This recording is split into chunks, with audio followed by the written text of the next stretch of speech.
عصر شما 2 راه پله داره، یکیش 20 پله و دیگری 19 پله. دلیل این امر چیست؟ کوروش جواب داد اون 19 پله مال خارجی هاست. ولی اون 20 پله مال مردم ایرانه، چون مردم ایران هموار از دیگر مردم جهان یک پله بالاترن. همچنین سخن کوروش بزرگ را قبل مرگ را بشنوید. بگذارید پزشکان مرا هم کنند تا مردم بفهمند حتی آنها هم نمیتوانند جلوی مرگ را بگیرند.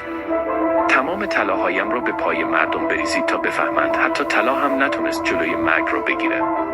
دستهایم را بیرون از تابوت قرار بدین تا مردم بفهمند. وقتی میری دست خالی. عصر شما 2 راه پله داره، یکیش 20 پله و دیگری 19 پله. دلیل این امر چیست؟ کوروش جواب داد اون 19 پله مال خارجی هاست. ولی اون 20 پله مال مردم ایرانه، چون مردم ایران هموار از دیگر مردم جهان یک پله بالاترن. همچنین سخن کوروش بزرگ را قبل مرگ را بشنوید. بگذارید پزشکان مرا هم کنند تا مردم بفهمند حتی آنها هم نمیتوانند جلوی مرگ را بگیرند.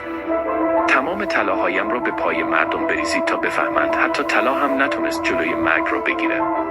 دستهایم را بیرون از تابوت قرار بدین تا مردم بفهمند. وقتی میری دست خالی.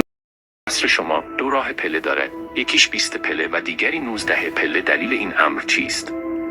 کوروش جواب داد اون 19 پله مال خارجی هاست.